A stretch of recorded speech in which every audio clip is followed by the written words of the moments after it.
हम आपको पहले ही बता चुके हैं कि स्वामी जी के दार्जिलिंग में रहते समय जब सर्वप्रथम उनकी जाति च्युति को लेकर अशोभनीय वाद विवाद आरंभ हुआ, तब वे इसके विषय में कुछ भी नहीं जानते थे। और जानते भी कैसे? वे तो दक्षिणेश्वर के मंदिर में जाकर मां काली का दर्शन कराए थे। वहां मंदिर के कर्मचारियों तथा विश्वास महाशय के पुत्रों ने उनके साथ प्रीति एवं श्रद्धापूर्ण व्यवहार ही किया था। अतएव उन्हें कैसे आन हो सकता था कि इसके बाद ही शत्रुगण एक काल्पनिक घटना रचकर कहेंगे कि समुद्र यात्रा के फलस्वरूप जातिच्युत हो जाने के कारण उन्हें मंदिर से निकाल दिया गया था। और यदि सचमुच ही ऐसा हो जाता तो क्या इसमें स्वामी जी के कार्य में कोई स्थायी बाधा उत्पन्न हो जाती, या फिर क्या स्वामी जी का हृदय इससे कांप जाता?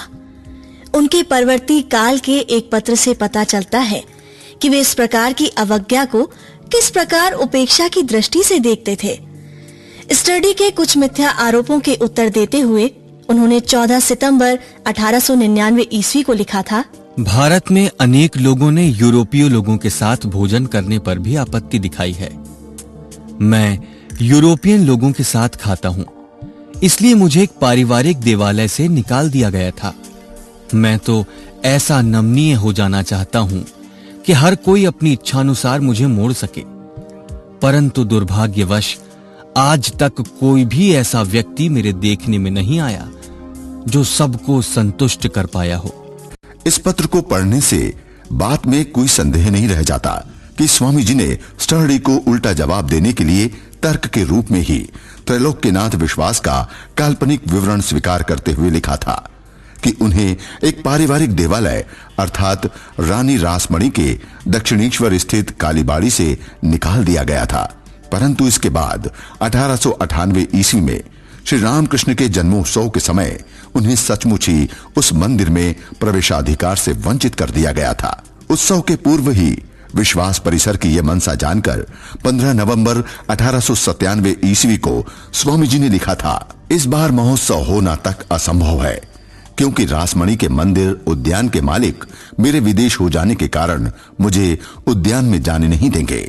स्वदेश और विदेश में इस प्रकार के विरोध और युक्तिहीन लोक निंदा की बातें सुनकर भी स्वामी जी ने निर्भीक हृदय के साथ मैरी को 9 जुलाई 1897 को लिखा था, प्रिय मैरी, मेरे लिए भय बिल्कुल मत करना। कुछ भी हो, मैंने जितना कार्य किया है उसी से मैं संतुष्ट हूं। मैंने कभी मंसूबा बांधकर कुछ नहीं किया। चीजें जैसे जैसे सामने आती गईं, उन्हें मैं वैसे वैसे स्वीकार करता गया। केवल एक ही चिंता मेरे मस्तिष्क में दहक रही थी, और वो ये कि भारतीय जनता को उन्नत करने वाले एक यंत्र को चालू कर दूं। इस कार्य में मुझे कुछ हद तक सफलता मिली है। तुम्हारा हृदय यह देखकर आनंद से प्रफुल्लित हो जाता कि किस प्रकार मेरे लड़के अकाल, रोग तथा दुख दर्द के बीच कार्य कर रही हैं। हैजे से पीड़ित पैरिया की चटाई के पास बैठे उसकी सेवा कर रही हैं। भूखे चंडाल के मुख में अन्न दे रही हैं। प्रभु मेरी तथा उन सब की सहायता कर रही हैं। लोग क्या कहते हैं, इसकी मुझे क्या परवाह? क्यों? क्योंकि मैं तो परमात्मा का साक्षात्कार कर चुका हूं और समस्त सांसारिक प्रपंचों की असारता जान चुका हूं। क्या मैं बच्चों की तोतली बोली सुनकर अपने मार्ग से हट जाऊंगा? मुझे देखकर क्या ऐसा ही लगता है? स्वामी विवेकानंद का संन्यास ग्रहण करने के उपरांत हिंदू धर्म का प्रचारक होने का दावा करना, समुद्र यात्रा तथा विदेशियों का आहार ग्रहण करना आदि को केंद्र बनाकर देश विदेश में जो वाद प्रतिवाद अथवा शत्रु पीड़न का जो उत्साह दिख पड़ा था, उसी की चरम परिणति मिलती है कि प्रमदादास मित्र को लिखित स्वामी जी के 30 मई 1897 के पत्र में मेरी को लिखित पत्र में उत्तर है, उदासीनता है और विरोचित आत्मतुष्टि का भाव है। परंतु वे सब बातें प्रधानतः अमेरिकी समाज को ध्यान में रखकर लिखी गई थीं। प्रमदादास बाबू को लिखित पत्र भारतीय परिवेश में एक सुशिक्षित पुरातन पंथी पुराने मित्र को उपदेश देने के निमित्त लिखा गया था। प्रमदादास बाबू को लिखा यही उनका अंतिम पत्र है। और इसी पत्र में हम ये भी देखते हैं कि जटिल प्राचीन समाज बातों में तो कट्टरता प्रदर्शित करता है, तथापि अंतर में पश्चिम की वाहवाही पाने को लालायित रहता है और व्यवहार में दुर्बल एवं दरिद्रों के शोषण में लगा रहता है। इस विषय में उन्होंने स्पष्ट भाषा में अपना मनोभाव व्यक्त करते हुए सब प्रकार से समझौता करके चलने की नीति पर मोटा पर्दा डाल दिया। उस पथ की इतिश्री हो गई। प्रमदा बाबू को लिखे उस पत्र के उल्लेखनीय अंश ये हैं। सुनने में आया कि हिंदू धर्म के गोरे मिशनरियों के आप विशेष मित्र हैं और दुष्ट काले भारतवासी आपकी घृणा के पात्र हैं। जो मिल जाए सो खाता हूं, वो भी जिस तिस के साथ और सबके सामने, चाहे देश हो या परदेश। उपनिषद और गीता सच्चे शास्त्र हैं और राम, कृष्ण, बुद्ध, चैतन्य, नानक, कबीर आदि सच्चे अवतार हैं, क्योंकि उनके हृदय आकाश के समान अनंत थे। और भी एक विसंगति है। दिन पर दिन मेरी ये दृढ़ धारणा होती जा रही है कि जाति बोध ही सर्वाधिक भेद उत्पन्न करने वाला और माया का मूल है। चाहे जन्मगत हो या गुणगत, हर प्रकार का बाहर का जाति भेद बंधन ही है। कोई कोई मित्र सुझाते हैं कि वो मन में रहे, पर बाहर के व्यवहारिक जगत में तो जाति आदि को बनाए रखना होगा।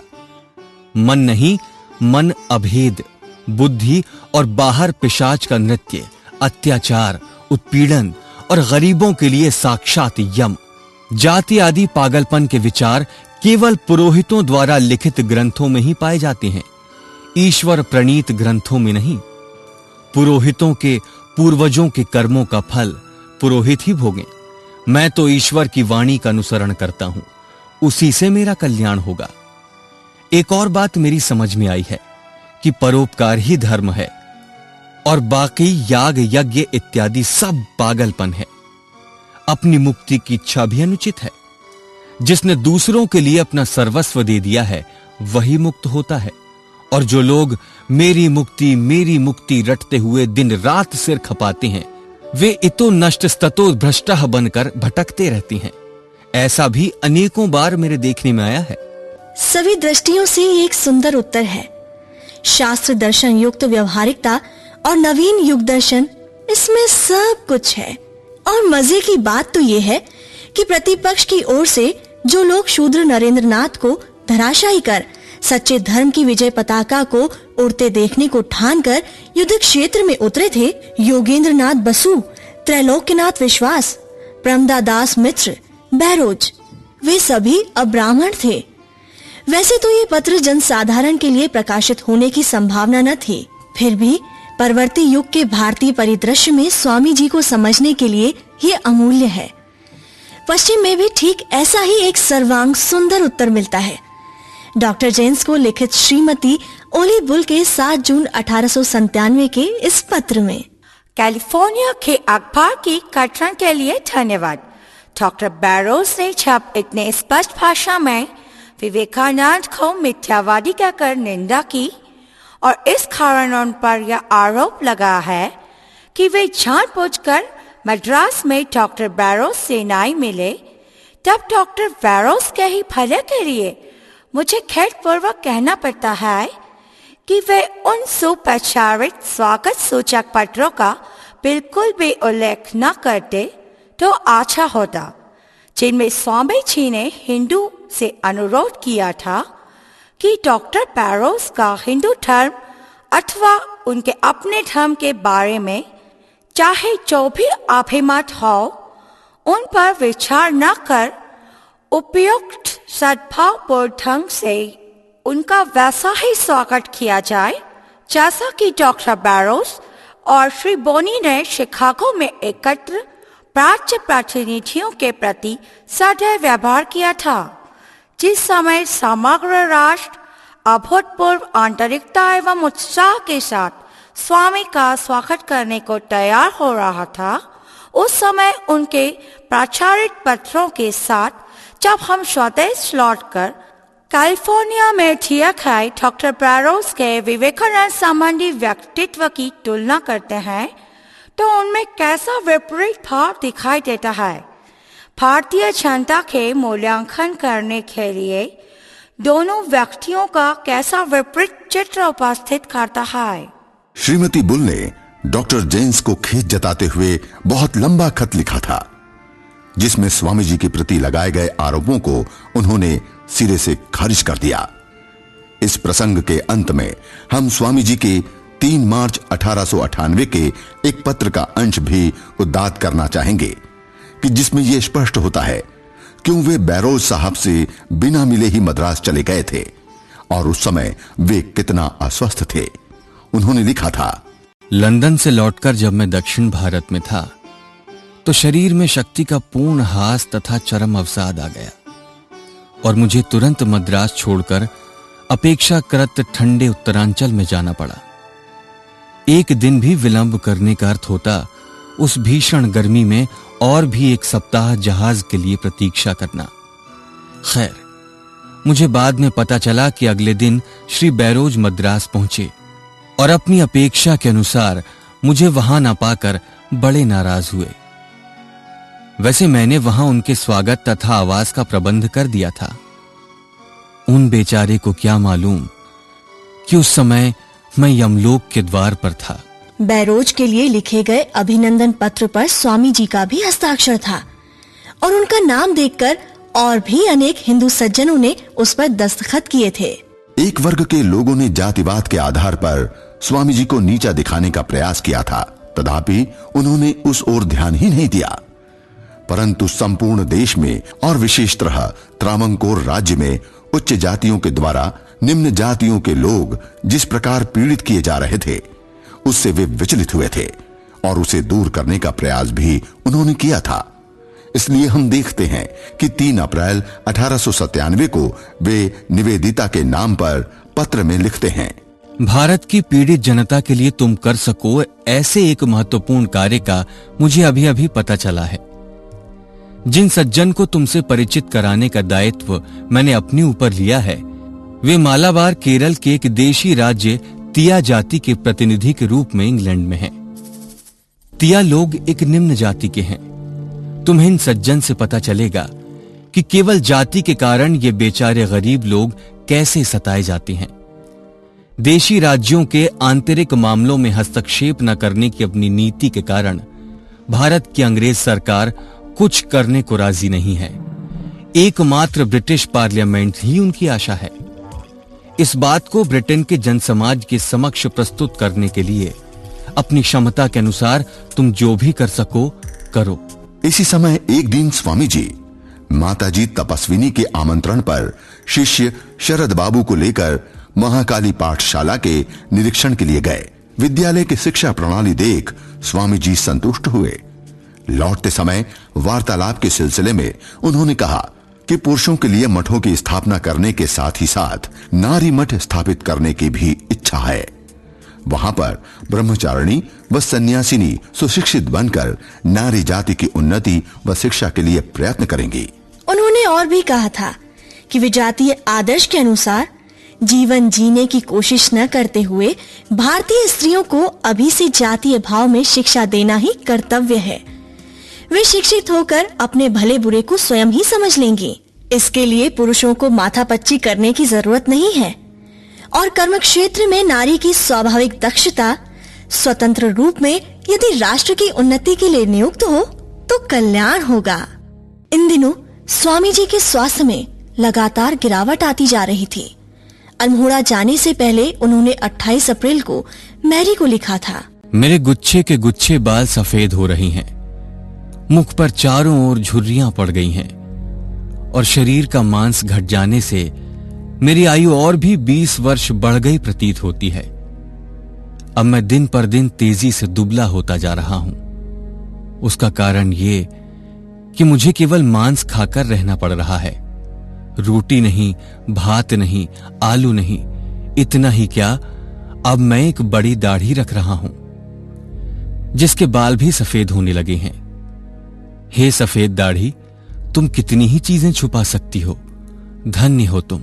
अल्मोड़ा जाने से एक दिन पहले यानी 5 मई को स्वामी जी ने श्रीमती बुल को लिखा था, अपने बिगड़े स्वास्थ्य को सुधारने के लिए मैं 1 महीना दार्जिलिंग में था।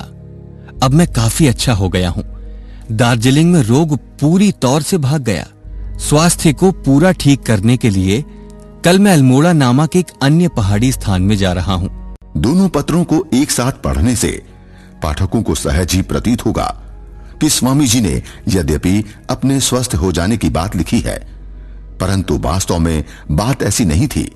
उनका स्वभाव ही ऐसा था कि वे रोग, शोक, आपत्ति, विपत्ति आदि की विशेष परवाह नहीं करते थे। अतः भयानक रोग को भी कुछ नहीं कहकर उड़ा देना उनके लिए असंभव न था। वस्तुतः इसी आयु में बालों का पक जाना और आटा, चावल, आलू तथा मीठी चीजों का निषिद्ध हो जाना अच्छे स्वास्थ्य का लक्षण नहीं है। यद्यपि उन्होंने दार्जिलिंग में रोग मुक्त होने तथा अल्मोड़ा में पूर्ण स्वास्थ्य प्राप्त करने की बात लिखी थी, तथापि चिकित्सकों के उनके सहमत न होने के यथेष्ट कारण थे। उन लोगों ने स्वामी जी को ग्रीष्मकाल में समतल में न रहकर पहाड़ों में बिताने की सलाह दी थी। 6 मई को उन्होंने अल्मोड़ा की ओर प्रस्थान किया। कुमारी मूलर पहले ही भारत पहुंच चुकी थीं और स्वामी जी की यात्रा के पूर्व ही वे गुडविन के साथ देहरादून होते हुए अल्मोड़ा पहुंच चुकी थीं। स्वामी जी के आगमन की संभावना जानकर अल्मोड़ा वासियों ने इसमें विशेष उत्सुकता दिखाई और आग्रह पूर्वक उन्हें आमंत्रित किया। अल्मोड़ा जाते समय लखनऊ में उनके अनुरागी मित्रों तथा भक्तों ने उनका सादर स्वागत किया और उन्होंने भी एक दिन वहां ठहरकर विश्राम किया। लखनऊ से ट्रेन में यात्रा कर हिमालय के द्वार पर स्थित काठगोदाम स्टेशन 9 मई पहुंचने पर पता चला कि उन्हें साथ ले जाने को अल्मोड़ा से गुडविन आए हुए हैं। आलम बाजार मठ से स्वामी जी योगानंद भी स्वामी जी के साथ आए हुए थे। अल्मोड़ा के निकट लोदिया नामक स्थान में 11 मई को पहुंचने पर एक विशाल जनसमूह ने जयध्वनि के साथ स्वामी जी का हार्दिक स्वागत किया। ये लोग स्वामी जी के लिए एक सुसज्जित घोड़ा ले आए थे। उसी के पीठ पर उन्हें बैठाकर एक शोभा यात्रा और अविराम जयध्वनि के साथ लोग उन्हें नगर की ओर ले चले।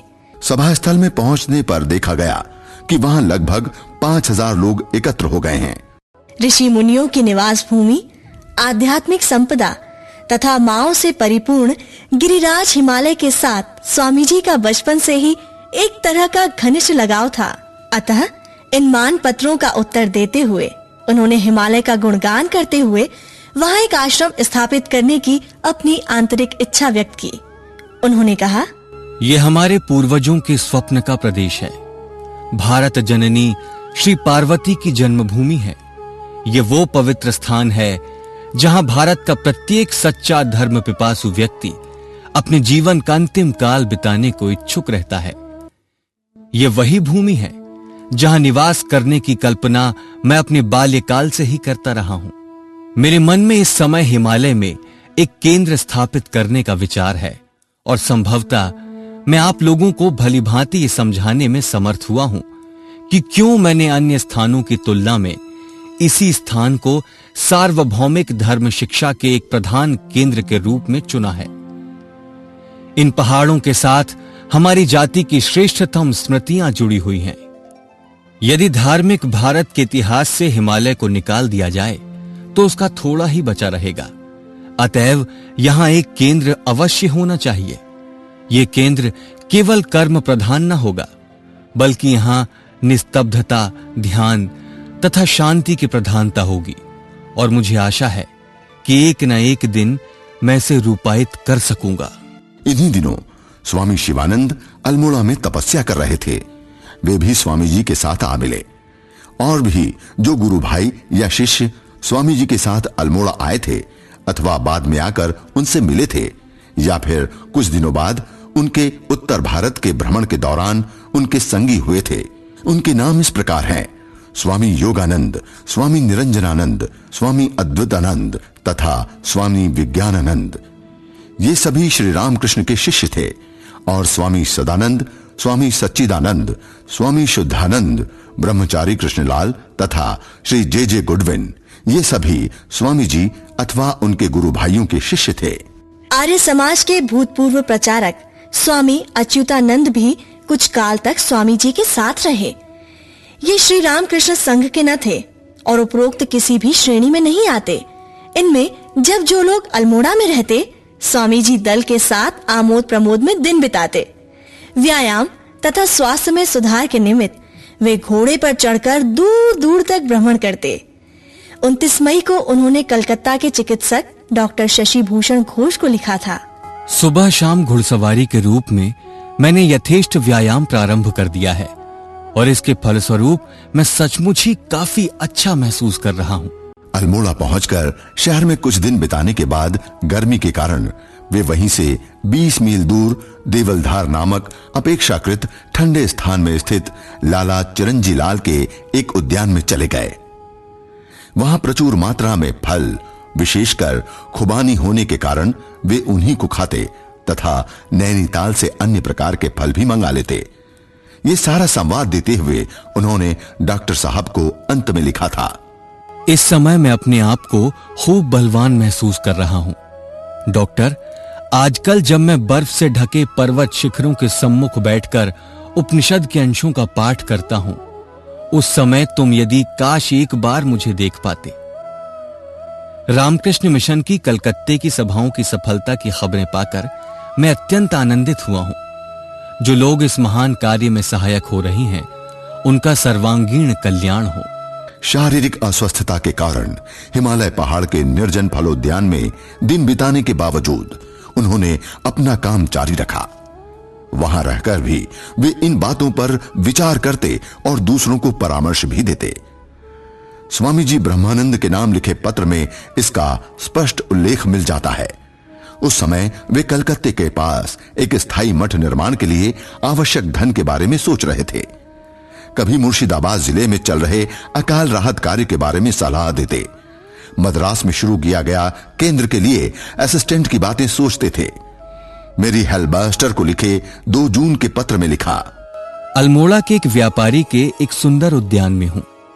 परसों रात एक चीता यहां धमका और बाग में रखे झुंड में से एक बकरा उठा ले गया। मिस मूलर की तुम्हें याद है ना? कुछ दिन रहने के लिए वे यहां आई हुई हैं, परंतु चीते वाली घटना सुनकर डर सी गई हैं। देवलधार के उद्यान में कई सप्ताह बिताने के बाद 19 जून को वे अल्मोड़ा लौट आए। स्वयं को उस समय वे काफी स्वस्थ अनुभव कर रहे थे, तथापि संगीगण उनके स्वास्थ्य में इतना सुधार हुआ नहीं मानते थे। अल्मोड़ा निवास के दौरान वे स्थानीय लोगों के साथ वार्तालाप करते और अनेक देशी विदेशी मित्रों को पत्र लिखकर अपने विभिन्न भावी कार्यों के विस्तार हेतु क्षेत्र तैयार करते। वैसे उस समय भारत में होने के कारण भारतीय कार्य ही प्रधानतः उनके मन पर अधिकार जमाए हुआ था और इस विषय में उनका मत था, कर्म कर्म कर्म, मुझे और किसी चीज की परवाह नहीं है। हृदय और केवल हृदय ही विजय प्राप्त कर सकता है, मस्तिष्क नहीं। पोथी पत्र विद्या, योग, ध्यान और ज्ञान प्रेम की तुलना में ये सब धूल के समान हैं। प्रेम में ही अणिमादि सिद्धियां हैं, प्रेम में ही भक्ति है, प्रेम में ही ज्ञान है और प्रेम में ही मुक्ति है। यही तो पूजा है, मानव रूपधारी ईश्वर की पूजा। ये तो आरंभ मात्र है। इसी प्रकार क्या हम संपूर्ण भारत पृथ्वी भर में नहीं छा जाएंगे? इन्हीं दिनों स्वामी जी की सफलता पर जलते हुए कुछ लोगों ने उन पर चौतरफा आक्रमण चलाया था। स्वामी जी ने इस पर मेरी को पत्र लिखकर कहा था, मैं समझ रहा हूं कि मेरा कार्य समाप्त हो चुका है। जीवन के अधिक से अधिक 3-4 वर्ष बचे रही हैं। अपनी मुक्ति की इच्छा अब मुझ में बिल्कुल नहीं है और सांसारिक सुख की कामना तो मैंने कभी की नहीं। मैं अपने यंत्र को खूब सशक्त रूप से शुरू हो गया देखना चाहता हूं और जब मैं निश्चित रूप से समझ लूंगा कि मानव जाति के कल्याणार्थ मैंने एक ऐसा यंत्र अंततः भारत में चालू कर दिया है जिसे कोई शक्ति रोक नहीं सकती, तब भविष्य की चिंता छोड़कर मैं सो जाऊंगा। मेरी अभिलाषा है कि मैं बारंबार जन्म लेकर हजारों दुख भोगता रहूं, ताकि समस्त आत्माओं के समष्टि रूप अपने उस एकमात्र ईश्वर की पूजा कर सकूं जो सचमुच विद्यमान है और जिन पर मुझे विश्वास है। सर्वोपरि सभी जातियों तथा सभी वर्णों के पापी, तापी तथा निर्धन रूपी ईश्वर ही मेरे विश्वास तथा उपास्य हैं। अल्मोड़ा में इसी प्रकार कई दिन बिताने के बाद 11 जुलाई को वे पुनः देवलधार गए। सेवियर दंपत्ति उस समय शिमला में थे, मिस मूलर अल्मोड़ा में थी और गुडविन स्वामी के आदेश पर मद्रास चले गए थे। इसी काल में एक अन्य पत्र में स्वामी जी की स्वभाव सुलभ निर्भीक सत्यवादिता का उदाहरण मिलता है। कुमारी मैक्लाउड भारत आना चाहती थीं। स्वामी जी ने उन्हें इसके लिए सस्नेह आमंत्रित किया था। तथापि अपने 10 जुलाई के पत्र में उन्होंने भारतीय हालात तथा उसके साथ पाश्चात्य जीवन धारा के मापदंड के पूर्ण पार्थक्य के विषय में एक ऐसा सटीक तथा निरावरण चित्र खींचा था जो केवल स्वामी जी के लिए ही संभव था। उन्होंने लिखा था, जैसे भी बने तुम यहाँ आ जाओ। केवल इतना ही स्मरण रखना कि यूरोपीय तथा भारतीय का साथ रहना तेल तथा जल के समान है। नेटिव लोगों के साथ मिलना जुलना यूरोपीय लोगों के लिए एक बड़ी भयानक बात है। सर्वत्र धूल, कीचड़ और काले आदमी। परंतु दार्शनिक चर्चा करने वाले लोग भी तुम्हें अनेक मिलेंगे। अनुरागी भक्तों को वे चाहते थे, परंतु मिथ्या आशा के धोखे में रखकर नहीं। निवेदिता के भारत आने के पूर्व उन्होंने उन्हें भी ठीक इसी प्रकार या इससे भी स्पष्ट रूप से सावधान कर दिया था। कहना न होगा कि इस प्रकार जान सुनकर भी इन 2 महामना महिलाओं ने यहां आकर भारत की सेवा में स्वयं को समर्पित कर दिया था। इन दोनों महान महिलाओं ने भारत के सर्वहारा वर्ग के लिए अपना जीवन न्योछावर कर दिया था। उनके चरणों में हमारा कोटिशः प्रणाम। परिकल्पना श्रीराम तिवारी, समन्वय संजय यादव। मध्य प्रदेश शासन संस्कृति विभाग, स्वराज संस्थान संचालनालय की प्रस्तुति। युग प्रवर्तक